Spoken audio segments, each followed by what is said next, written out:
Expedia and Visit Scotland invite you to come step into centuries of history that await in Scotland. Castles steeped in legend walk along cobblestone streets. Come share the warmth of stories passed down through generations. This is a place with a past that is fully present today and all yours to explore. Plan your Scottish escape today at expedia.com/Visit Scotland. When you need to build up your team to handle the growing chaos at work, use Indeed Sponsored Jobs. It gives your job post the boost it needs to be seen and helps reach people with the right skills, certifications, and more. Spend less time searching and more time actually interviewing candidates who check all your boxes. Listeners of this show will get a $75 sponsored job credit at Indeed.com/podcast. That's Indeed.com/podcast. Terms and conditions apply. Need a hiring hero? This is a job for Indeed Sponsored Jobs.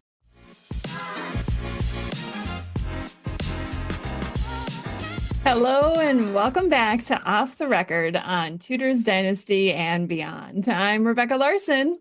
And I'm Amy McElroy. Trying not to laugh. Oh dear, this is going to be a fun one. Yeah, you guys, I'm struggling doing the show open today. Sometimes it happens. I just can't spit out the words. You can do this 100 times and still get it wrong one time.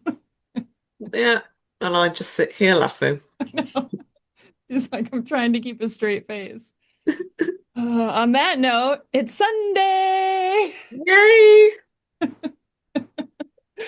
I love you guys. These episodes are always so fun. Of course, I love doing my other episodes too, and I don't want Matt Lewis to feel like I don't enjoy chatting with him because I really don't enjoy chatting with him.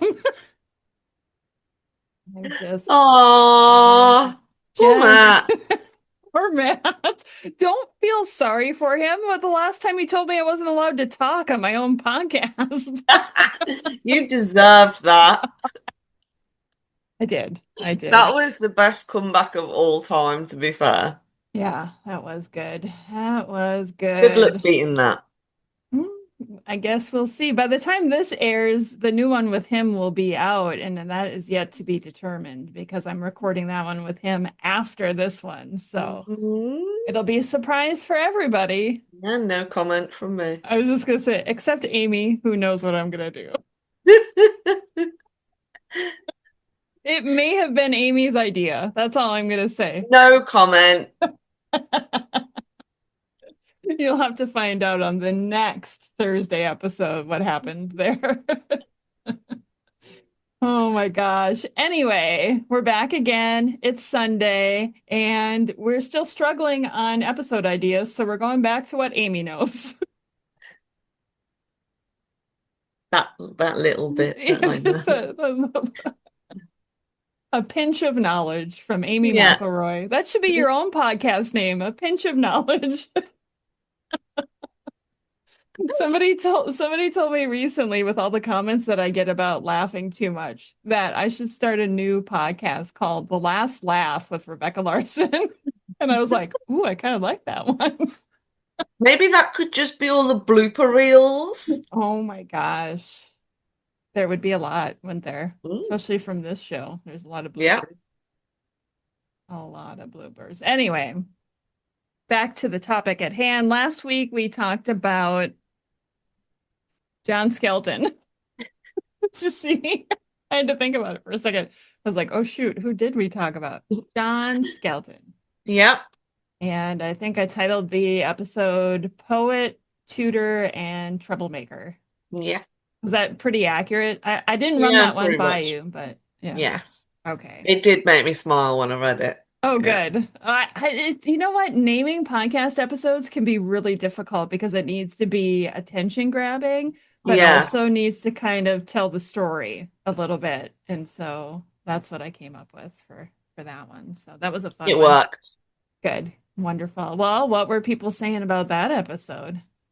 So we have Dwayne, who says another wonderful bit of history and an interesting person with quite a life. He certainly was, yes. We have Sarah, who says, very much looking forward to reading the poetry of Skelton now. I don't know if that means Sarah's going to go and read it herself, or if she is jumping on your idea that I should go and publish it all on Oh, Substack. that's right. I forgot I had that great idea. You should do that. You did, Skeltonics. I totally forgot. Um, Cindy said Sunday fun day, and I actually heard it in my head. Looking forward to it. Laurie said, really enjoyed this. John Skelton definitely sounds like he'd be a very entertaining guy to hang out with. Completely agree. He'd be so fun at a party. Yeah, he would. La Book Dragon, actually. So there we go. Oh. Love the podcast. Fascinating and loads of fun. Thank you for doing them. Douglas says, the Tudors tutors, say that 10 times drunk, are a fascinating and important group of people from Arthur to Elizabeth. They are. Yeah. And then over on Spotify, Juliet said, another brilliant episode, ladies. Informative and fun as ever. Oh, I love comments like that. I like the positive ones. We had some negative ones. Again, we're not going to talk about them. No. Nope. I'm going to do the thing from Friends. You remember that? Yeah. If you're watching, you'll know what I'm talking about. Yeah. So today, like I said, we going right back to the Tudors again with the pinch of knowledge that Amy has. Is way more than a pinch, by the way, but I'm just teasing her today. At the end of the last episode, we talked about somebody, and you had mentioned maybe wanting to go a little bit more into him and a couple other tutors. And I seem to remember at the end of the last one, there was a blind poet that you had mentioned that just kind of blew my mind, and I had so many questions. Yes. So that was Bernard André, the blind poet. That's such a great name, too. That is such a poet name. It is, yeah. Yeah.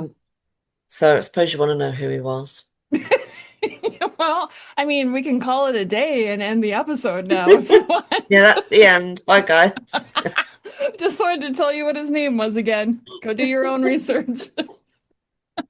Yes, Amy, please tell me a little bit about him. So he was born around the mid 1400s in Toulouse in France.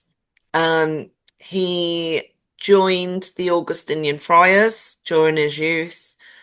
And he, unfortunately, the one thing that we don't know is what age he became blind. But we do know that he wasn't always blind. Oh, okay.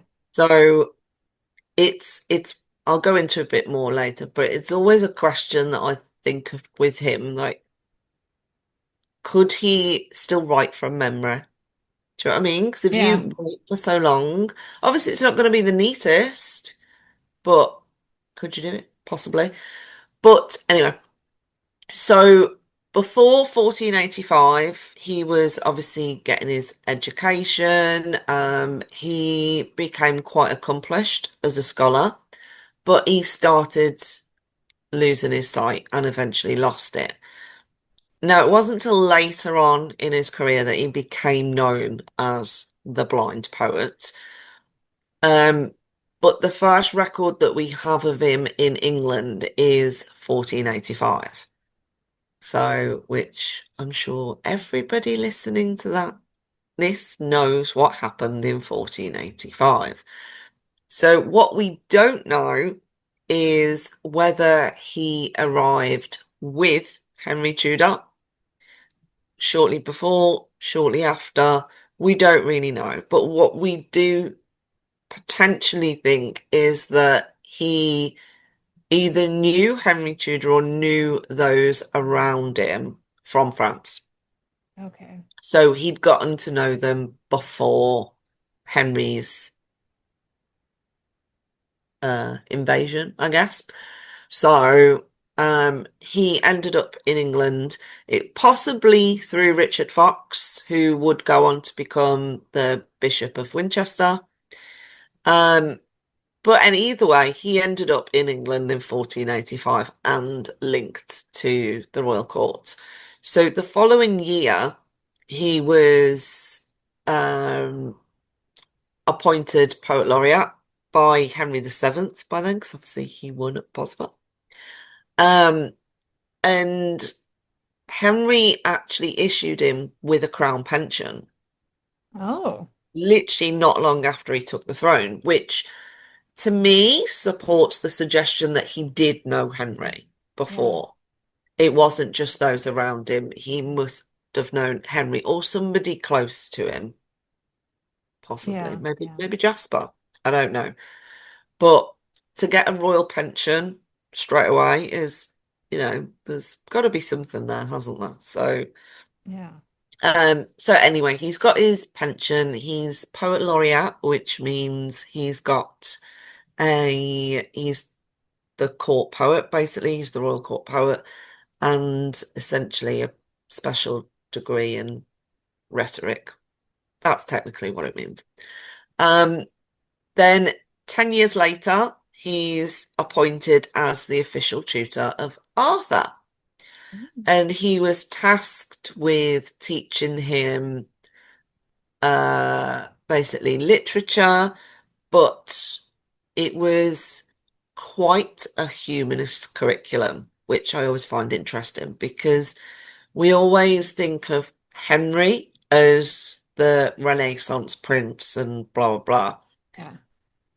Arthur as well, his education was not far off Henry's. So I think Henry VII was way ahead of his time in who he wanted to appoint as tutors for his children. Because first off, it's the first poet to be appointed as a tutor to a royal child, and then a humanist education on top of it.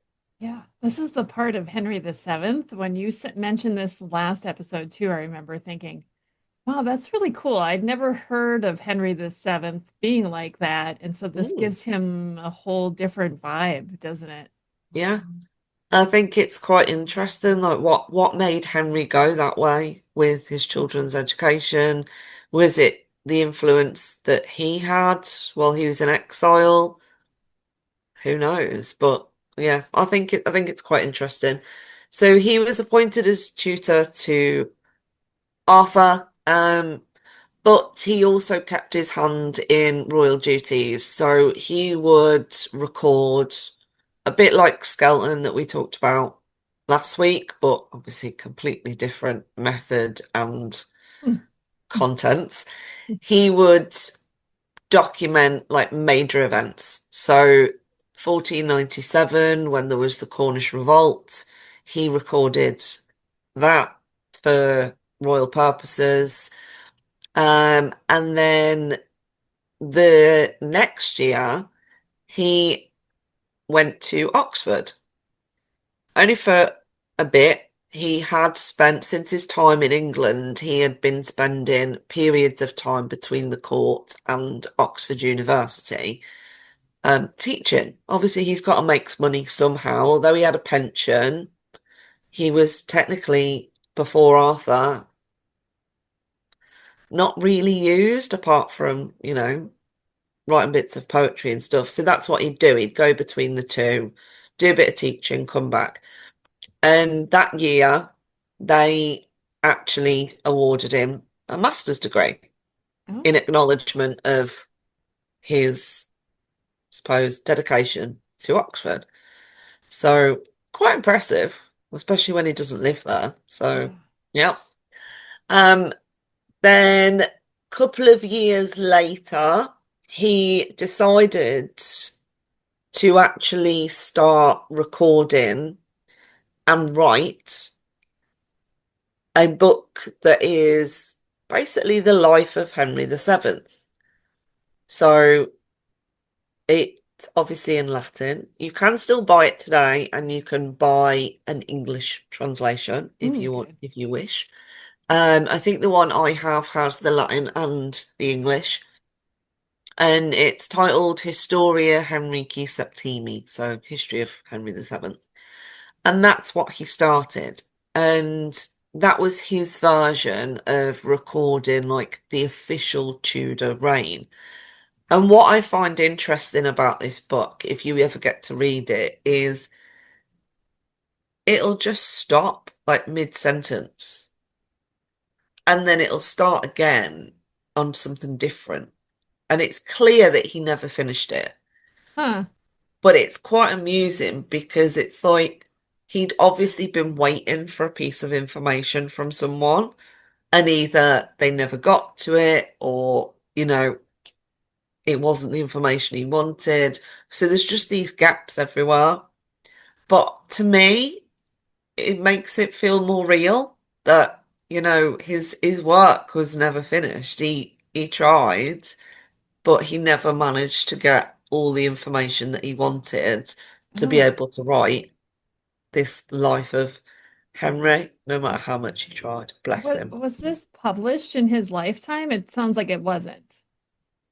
No, it Okay. was left unfinished. Somebody found it and they're like, let's publish this. Yeah. Yeah. So, obviously he was tutor still at this time to Arthur, um, but as well because he was quite well known, he obviously came under the spotlight for other scholars, other humanists, one of them being my favourite person. Henry VIII. No, Erasmus. I know, I'm just teasing you. So Erasmus actually really respected him. Um, and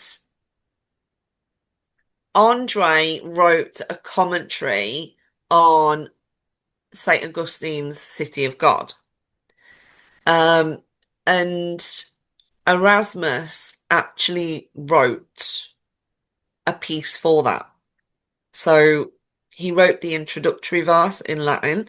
So at that point, 1500, Erasmus, that was his first visit to England. So, for him, he wasn't nowhere near as famous as he became. He's probably quite excited to meet him. Like, he was probably what Erasmus became to others. Mm. So they started off, okay, they're quite good friends. But as Erasmus started spending more time in England, they basically fell out. Obviously, Erasmus made friends with Thomas More and was looked on with royal favour, whereas André was dedicated to his faith essentially. So he was still an Augustinian friar, whereas obviously Erasmus was doing everything that he could not to go back to his monastery. Um, but at the same time, he was still part of the Augustinian friars. So at one point, Erasmus stays at the residence of the Augustinian friars in London. Um, and he organises that through André and ends up with a bill.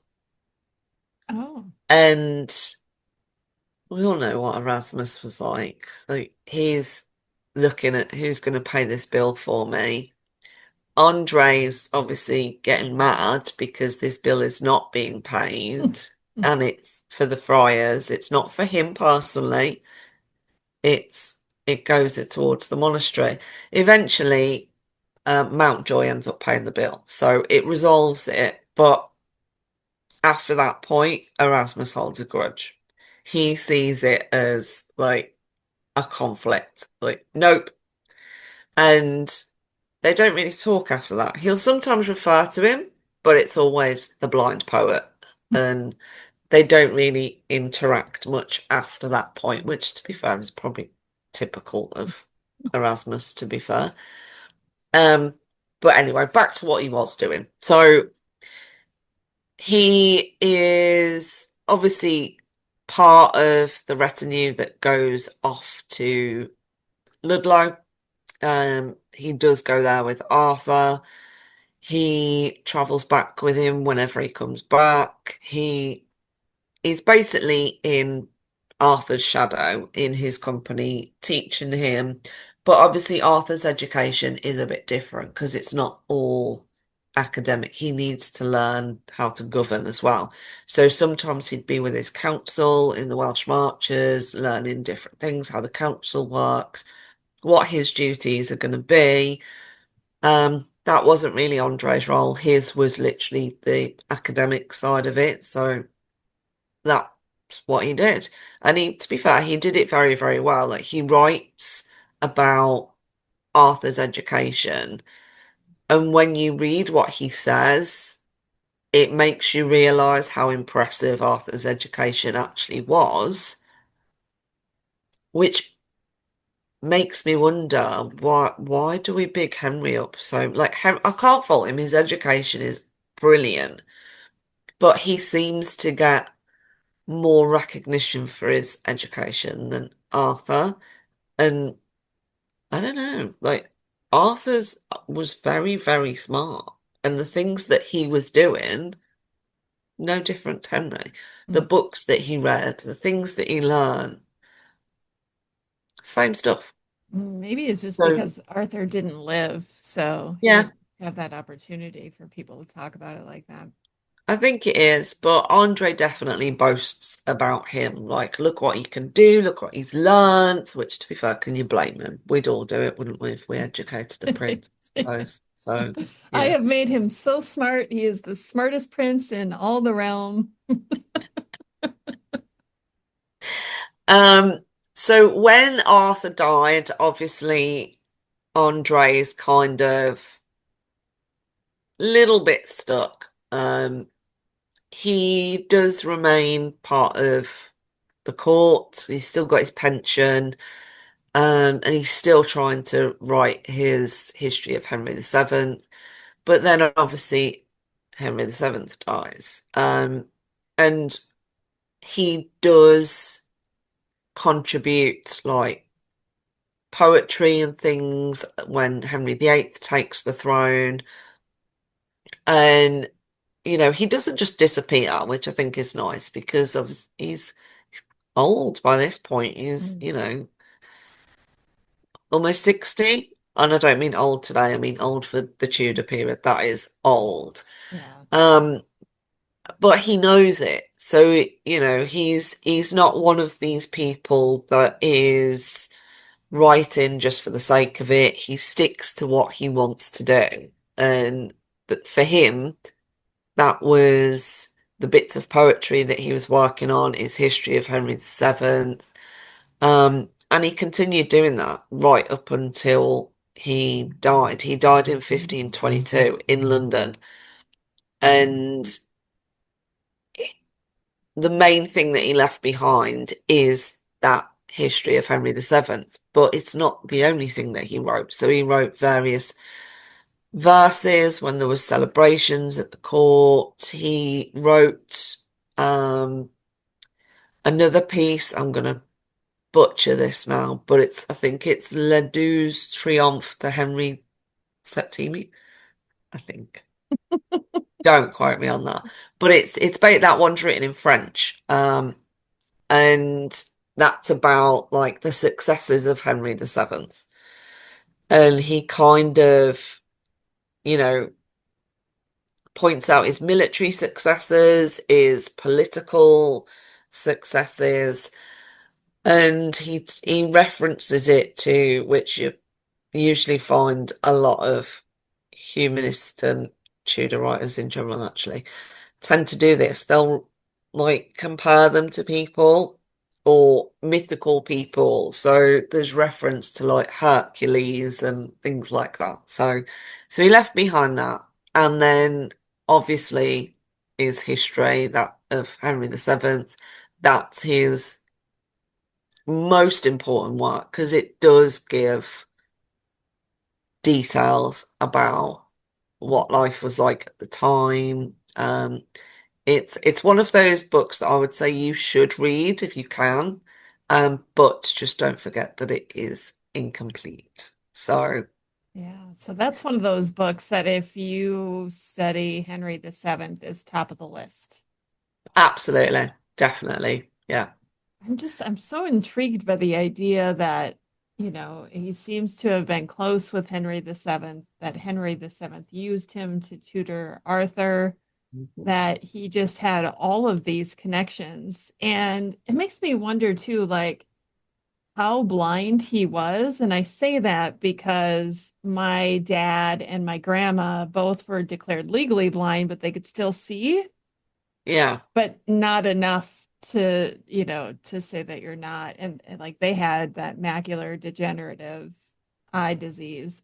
Makes me wonder if that was the same for him. We know that he would use assistants to transcribe for him and things like that, Okay. but we don't know if he did that all the time. I would like to believe that some of it is his own Yeah. because, he could write from when he was younger. So it's back to that question at the start, isn't it? Of can you still write from memory? Yeah, I Uh, mean, if you learn to write, you would think that's something that you would remember, mm, but how difficult that would be to write when you can't see what you're writing. I can't even yeah, imagine how you would do that. and how to keep it straight as well. Like, Yeah, yeah. Like for my dad and my grandma, I remember if I gave them a birthday card or something, I'd have to use like a Sharpie and write really big because they could see it if it was black and it was dark and it was large enough. Makes me yeah. wonder, like you can't really do that with ink. Is And it? then obviously there is possibility that he obviously did transcribe everything. I don't know. Or Yeah. maybe he just made notes and his assistants would work off those. Lots of possibilities. But I just find it fascinating that this Frenchman just ended up in England in 1485 and, ended up poet laureate, Yeah. tutor to the Prince of Wales, publishing a book, well, not publishing, but writing a book that we still read today. It's insane. It is. It really is. There's definitely some connection there. But he doesn't seem to have been like other people that wanted all that favour off the royal family. He seemed to be quite content residing in the residence that was for the friars. So, it's a bit odd. So he never married. Nope. It's interesting. That's it. Yeah, That's it. I'm looking forward to your book. I feel like I'm sure there's a lot more that we will learn I from your hope book. so. If not, Amy just gave us a whole chapter. Yeah, I just told you everything. You don't need to read it now. No, don't need to buy the book when it comes out next year. Just kidding. You better buy the book. That's all I'm saying. Okay. All right. So let's move on to another one. The next one that I want to talk about is Duwes, right? That's how Mhm. you say it, Duwes. Yep. This guy Use sounds pretty, but it's spelled like Dewes. Oh, Duwes. Or to okay. be fair, there are we've found different ways of spelling it. So Okay. Right. They didn't have standard spelling back then either, so it was how it sounded. no, definitely not. That's how I wrote it down phonetically. I spelled it Dues so I'd remember how to say it, and then I also second guessed myself. Welcome to my world. Okay, this guy is interesting though because he had an impact on quite a few royals, and I'll let you get into that. Yes. So he was born in Flanders in 1460s, 70s. We don't know a definitive date, unfortunately. Um, but what we do know is he learned music from an early age. So he speaks French, um, and his favored instrument was the lute. So even as a youngster, he is very, very well trained on the lute. To me, it makes me think that it was a family thing. So he learnt that from maybe a father, brother, uncle, who knows? But I think he probably learnt that from someone in his family. He doesn't seem to have been noble. So, it's not as if he would have had music tutors and things like that, which is why I would assume it's a family skill that's being passed down. The lute wasn't the only thing he played, but that was his favoured instrument. So 1490s, he arrives in England and manages to get himself a position at court as a musician. So he is taken on as basically just a musician in the household. That's it. Okay. So, it's not exactly high level, but he's obviously skilled. So somebody had took notice of him and thought, this guy's pretty good. Like, he should play for the king. So that's what he did. This guy can play. Yeah. And through being at court, somebody notices his skill at French. Mm-hmm. So he's actually asked to teach Arthur French. Oh, okay. Another Yeah. tutor for So, Arthur. which again, it's one of those things, isn't it? Like, this is the Prince of Wales, and you've got a court musician employed now as his French tutor. It's bizarre, but it worked. And again, he's one of those people that goes off in the retinue to Ludlow. So he goes with him. The first payment, well, one of the first payments that we find, records it as luther and minstrel of the chamber or something like that. But that's when you notice his salary. And his salary changes around 1501, and it looks like that is to take into account that he was now also teaching French. He wasn't just playing the lute for the king anymore. Then around that time, around 1502, he is actually tasked with then teaching Henry. But it is given the dual role. So he's basically asked to teach Henry French and music, Oh, specifically the lute.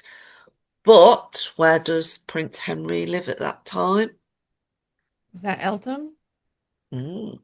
And who else lives there? His sisters and Mm. his mother? So they share his lessons. Oh, lucky them. So Giles Duwes teaches Henry and Margaret at that time. Well, she's old enough, but Henry and Margaret are more on the same level, so their lessons probably overlap a bit.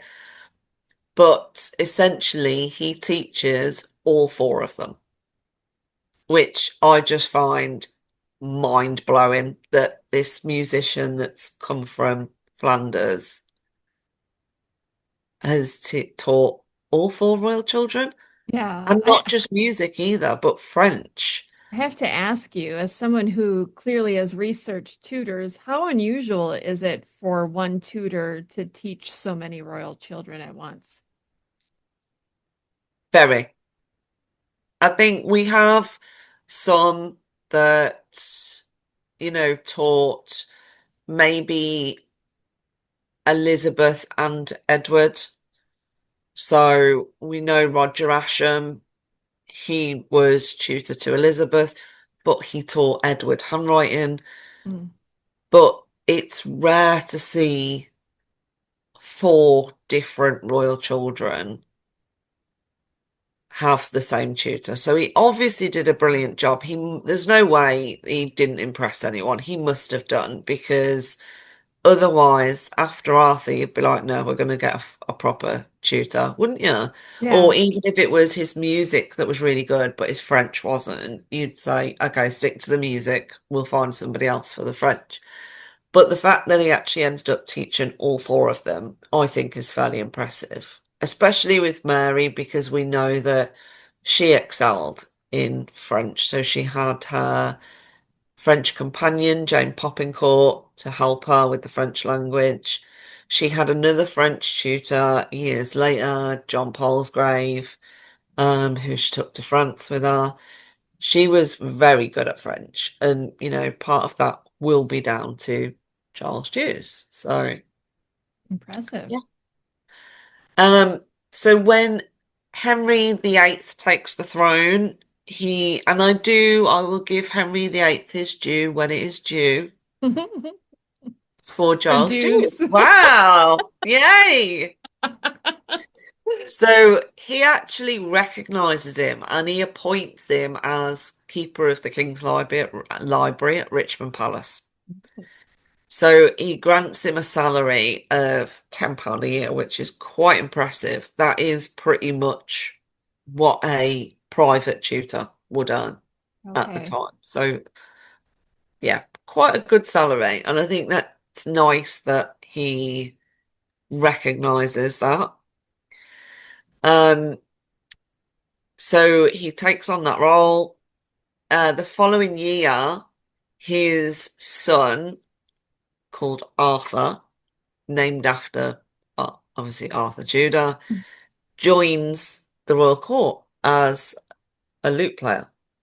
Oh. So yeah, it's another sign that it was kind of passed down, I think.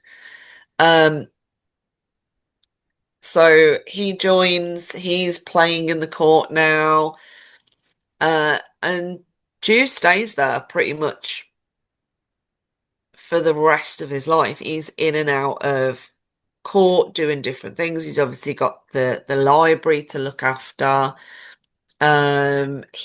We see him in the records getting issued with cloth for things like funerals. He gets issued uniforms for being in court, like when he's acting as either the librarian or whatever he's doing. So Henry actually really, really looks after him. And he spends time with Henry. So he is invited into his privy chambers and things like that. And when Mary, younger Mary, so Mary Tudor, daughter of Henry and Catherine, comes to the age where she needs a tutor, who's appointed?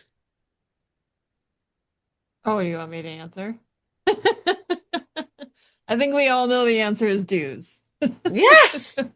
It's insane. So you got five Yeah. now, five of them. Yeah, two So generations. yeah. So by this point, he has been teaching like royal children French for like 30 years. Wow. That's impressive. Um, but whilst he's teaching Mary, he actually comes up with an idea of um writing a book. So he does. And it's meant to be for Mary, so it's meant to help her with learning French, and it's basically titled An Introductory to Learn, Read, and Speak French Truly. I think that's the title. I could be wrong. I'll send it to you so you can put it in the note if you want to. Okay. And it's basically all about like he obviously has like standard words that are translated, but he also does like sentence structures and fake dialogues for Mary to practice with like her attendants at court, her ladies, things like that. And again, he goes off to Ludlow when Mary goes. Oh, it's like Yeah, I'm so back.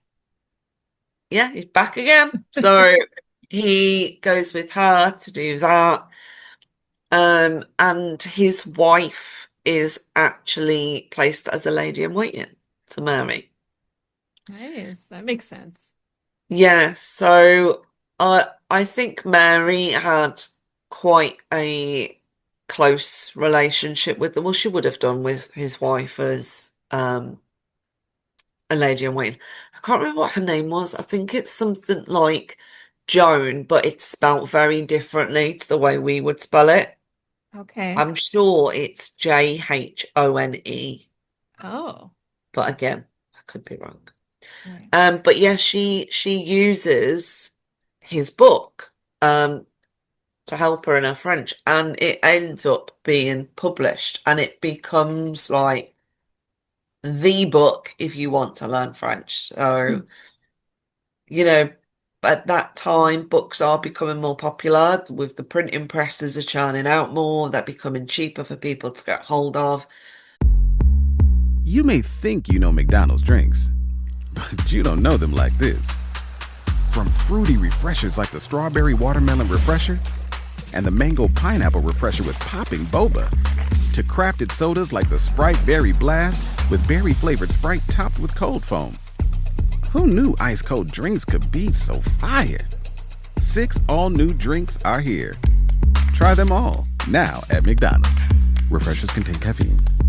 Study and play come together on a Windows 11 PC. And for a limited time, college students get the best of both worlds. Get the Unreal College Deal. Everything you need to study and play with select Windows 11 PCs. Eligible students get a year of Microsoft 365 Premium and a year of Xbox Game Pass Ultimate with a custom color Xbox wireless controller. Learn more at windows.com/student offer. While supplies last. Ends June 30th. Terms at aka.ms/collegepc. But his becomes like the French textbook. If you want to learn French, you need his book.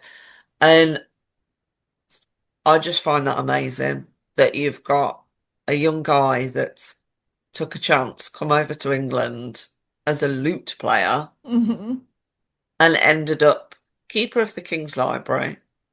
He has 3 children, Arthur, Henry, I can't remember what the last one's called. I think it's Margaret. I know they're all named after royal children. I think it's Arthur, Henry, and Margaret. So, yeah. Arthur obviously follows his dad into the music business. And yeah, you have a book published. Like, could you aim any higher? It's insane. Yeah. Like he dies in 1537, but that's a pretty epic career. And he's what, 70 odd by then? I was just gonna say, and he lived through the whole Anne Boleyn and the Great Matter, and Yeah. wow. Yeah. So at that point he would have been in Mary's household. That's amazing.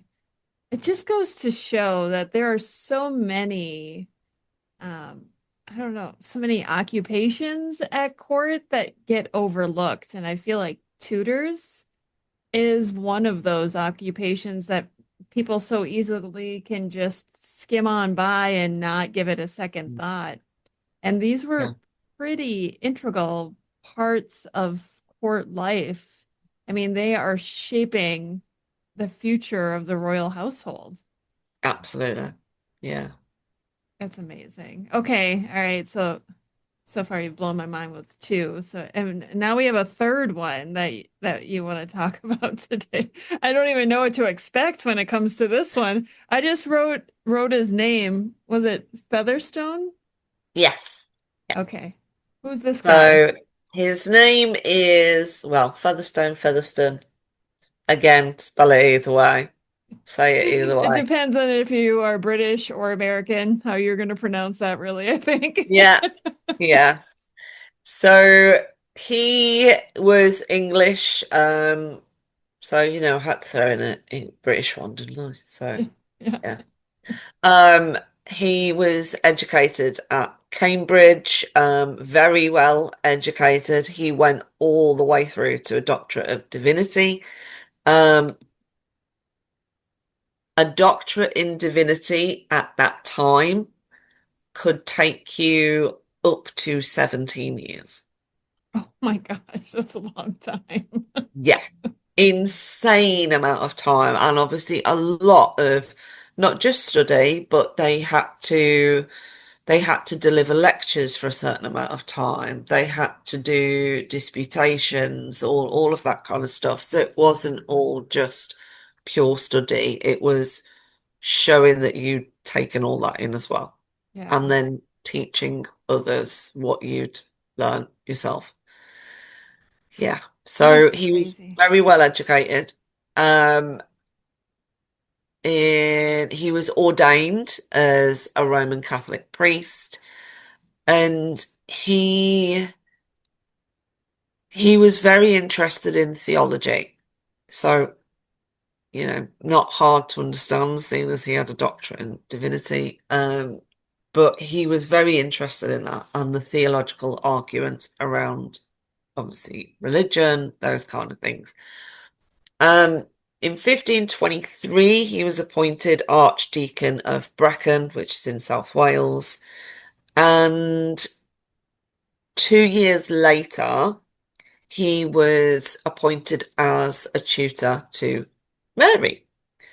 And he was in Mary's service at the same time as Jews. Oh, look at that. Yeah. So they actually would have met. They would have known each other. Like, they probably, I don't know, spoke French to each other. Like, who knows? But yes, they were both appointed. Fetherston was the chaplain to Catherine of Aragon. But when Mary went off to Ludlow, obviously with Jews in tow, Fetherston went too. Came back when she came back.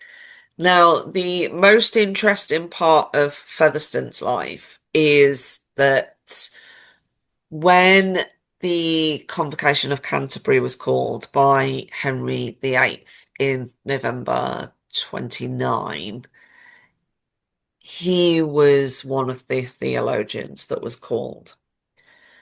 And that was obviously around his marriage issue. Yeah. Featherston was Catherine's chaplain. A little conflict of interest there. Yeah, like, come on, Henry. Why would you invite him if you wanted the answer that you want? Yeah. Well, maybe their invites got lost in the post, Henry. Oh But my.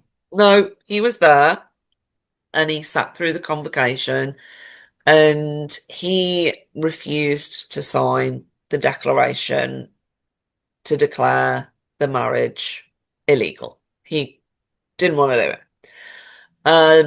Obviously, that kicked off a whole big chain of events, which we definitely do not have time for today. But when it came to the actual proceedings in 1530 to 32, he was one of the theologians that was appointed to defend Catherine. So, when they did when you have Campeggio come over and Yeah. Wolsey, Featherston was one of the defenders of Catherine. So he did it. He defended her, which I think is quite brave of him, to be fair. But he did it. Other people chose not to. And then to make matters worse, 1533, he actually wrote, you can't really call it a book, basically a treatise that was, don't ask me what the name is it, because I will never be able to remember this, but I can send it to you if you need it. But it was basically against the divorce of Henry and Catherine, whatever that is in Latin. And it was basically his argument about why the marriage was valid. So boo Henry, he's firmly in Catherine's corner, essentially. Yeah, and one of the Obviously, things I was just Henry gonna doesn't say, take that lightly. no, and this is before Henry VIII starts chopping people's heads off for this. So you can imagine that Featherston is like feeling probably pretty brave because what's the worst that's going to happen at this point? He can't even imagine No. what the future holds for everybody. So obviously 1534 was the whole thing with the oath of succession. Henry trying to get everyone to sign it, to say his marriage to Anne was legitimate and everybody should reject the Pope. He was head of the Church of England. Obviously, he refuses. So he is sent to the Tower. He stays in the Tower for 6 years, Wow. which I think is horrendous because by that point, Anne's gone, Catherine's gone. Like, wow. Jane Seymour's dead. Yeah. So during this whole time, there are people visiting him to say, recant. Like, just sign the oath. You can go. Like, nope, not doing it. Refuses to do it. So obviously he stays in the Tower, and then on the 30th of July in 1540, he is one of 6 men that are taken to Smithfield. And I actually think this is really, really sad because three of the men are reformers. 3 of them are Catholics. So you've got Featherston and 2 other Catholics, and then 3, well, I suppose you could call them Protestant men. And what they did is they put one Catholic with one Protestant on each. Oh God, I've forgotten the name. Higher. No. The cart thing that takes them. I can't remember the name. I don't know. That Well, thing. okay. So there's 2 on each one, Okay. and they are dragged to Smithfield. When they get there, because obviously that's torment for them anyway. Like, you're chained next to somebody that you've got massive religious differences with. Yeah. The 3 Protestants are burned to death as heretics. Featherston and his 2 accompanying Catholics are hung, drawn, and quartered. Yeah. I don't even And I know. just think that to me is horrifying that not only did you hang, draw, and quarter them, but you had 3 Catholics, where, how do you win? Yeah, who's safe? Like, if you're punishing both, like, do you know what I mean? It's weird, isn't it? Like, I know, obviously, in my view, Henry VIII was always Catholic, always. He was born and died Catholic. But his whole stance was literally just who is head of the church. I think you literally killed people for that. Yeah, that's the mind-blowing part of that whole part of history is like Yeah. both sides died. It didn't matter where you fell. You weren't safe unless you agreed with Henry. Oh, yeah. Unless you agree with Henry, tough. But it makes you wonder what the crowd was thinking that day. Because obviously, if you get 1 execution or 2, if it's on religious grounds, you know that they're either going to be hung, drawn, and quartered, or they're going to be burned. They must have just been stood there, like your everyday people that are not involved in these arguments that are going on at court, at church, Yeah. wherever else, watching this thinking, hang on a minute, what are we watching? Who's right? Yeah. Right. It Which must side of have been utterly insane to be there thinking you're killing both sides. Like, what do we as normal people that can't read the Bible, that haven't got this great education, what are we meant to do to make sure we're not one of them? I feel like the only part of Henry VIII's reign that was relaxed and more carefree was like the first, I don't know what, 4 years from like 1509 to 1513. Like, if you're When he gonna, was the young fun, yeah, yeah. And then it was like after Flodden and and after he had Fitzroy, and it was like all of these things started to kind yeah, of change him, yeah. and over time he became the tyrant that we all know. If I It's were to go back, that would be the time period, probably right after he became king, that yeah, I'd want to like sit back and just observe as a when time it was actually fun. yeah, Yeah. I think then he'd be nice to be around. yeah. I think he'd be fun. Later, no, thank you. No, he used to dress up in costume and play Mm-hmm. music and dance and joust and Yeah.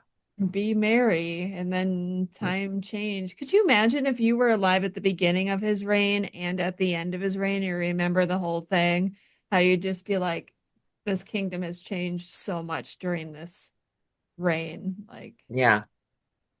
That's why I know we spoke about this a while ago, and I remember somebody commented on it on YouTube on the episode as well, that we said, could you imagine what his mother thought? yes. Like, if I don't know if there's a heaven, but can you imagine, like, you're Henry, you get to heaven and your mum's there, oh my God. She's like grabs him by the ear. Yeah, Come over here and sit down. yeah. I'd love to be a fly on the wall for that one. Definitely. Um, but Featherston, the last thing I'm going to say is obviously he was executed. In 1886, he was beatified as a Catholic martyr by Leo the 13th, I think it was. Um, so he's now known as the Blessed Richard Featherston.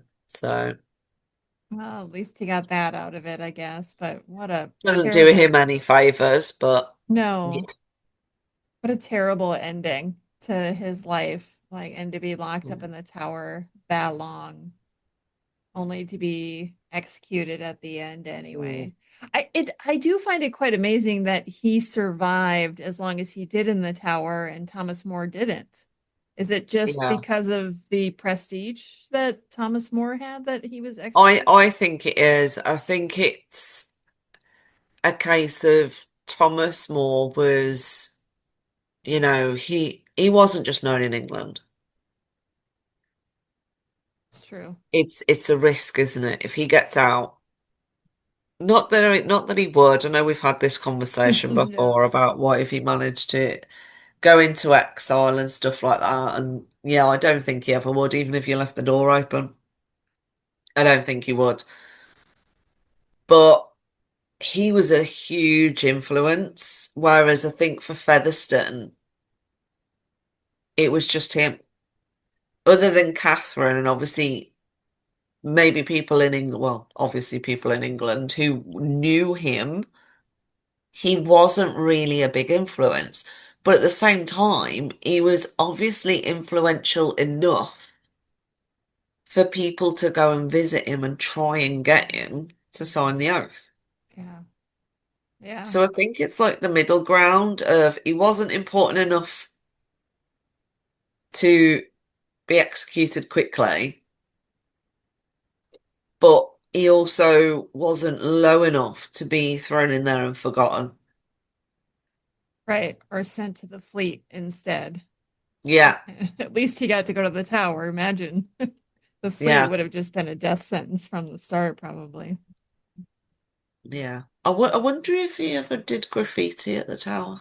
Oh, that's always the interesting thing about the tower, right? Is to find out where these people were housed. And I know I've said And this I before. love the engravings. It's one of my favorite things at the tower. I love looking at the engravings. I'm desperate to find out where Thomas Seymour was housed, and they just have no idea. I'm like, he would have engraved some stuff. You know, he would have. That would have been like his There's last probably a laugh. whole self-portrait somewhere hidden. Oh my God. His life story on the wall. He's like, Yeah, here, I want to tell you the truth. yeah. And this massive engraving, like life size, Henry VIII pose. They came in after he was executed. They're like, well, this can't be. We're knocking this down. Yeah, be like, what is that? Oh my gosh. Amy, this was another great episode. I think I told you, like from the beginning, some of the first episodes or interviews that I did with you about tutors, I was always kind of like, boring tutors, but you have found a way to make them and their lives so exciting that I am so excited for your book to come out next year on this. Thank And you. as soon as it's ready for pre-order, you're going to have to let us know because I'm going to be pushing it hard because I think this is such an important part of the history of the Tudors that we should be learning about. And to be honest, when I first started looking at education, I thought, meh. Like the whole idea of tutors to me then was, you sit at your little wooden desk with your little pulley up bit to put your pencils or scrolls and whatever in, ink pots and all of that. Yeah. I never really thought about who they actually were. Like I'd heard of a couple of the names, like Roger Ascham, but it wasn't until I started digging into them that I was like, some of these are naughty, some of them were executed. Like, what? It's crazy. Yeah. It's a fascinating part of this history, and I'm so grateful for you for sharing this with everybody because I'm intrigued. I'm grateful that people listen. Everybody just turned it off. Yeah. What did you say? What? Sorry, were you talking? I was sleeping during most of that. That's that's like the people who comment that say, I fall asleep to your podcast. And I always go, I'm not really sure how to feel about that. And then they go, no, no, no, no. It's just so relaxing. And I'm like, again. I'm glad you find it relaxing. But when you say it fall asleep listening to it, that kind of comes off as an insult. Yeah. The tutors are not that boring, I promise. No, they aren't. And obviously, if you've listened to or watched the last two episodes of Off the Record with Amy talking about these guys, it's fascinating to me. I am very intrigued by this. I can't wait for your book to come out. Thanks. But we all have to wait a little bit longer. Yeah. We're still in promoting Erasmus, so Yeah. My favorite. yeah, that was a good book too. So you guys make sure you go out and get Amy's books. I'll put a link in the show notes too. Usually I just put a link to Amazon US because that's easiest for me. But at least then if you're somewhere else, it might redirect you to the right Amazon. I'm not sure if it does that or not, but you'll I don't know actually. Because Okay. is yours the .com one? Yes.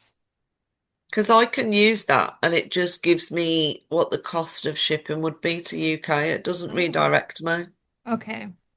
But I can Well, also use the UK one, so I okay. Yeah, and don't know that's how it works. .co.uk, right? Mm. Yeah.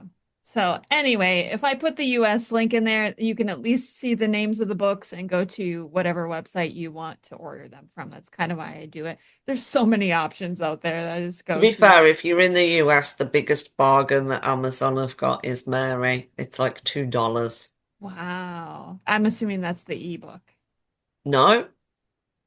What? That doesn't even seem right. $2. It was last time I checked. Holy cow. That's like not even worth the cost of printing. It's literally about 3 cents more than the ebook at the moment. I have nothing to do with prices, so if you want a bargain, go and get it. Yeah, you heard it here first. Go check it out.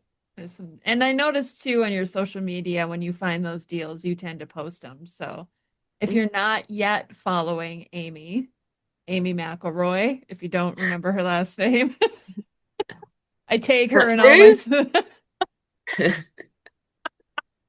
I have to remind people what your last name. I just call you Amy. So Yeah.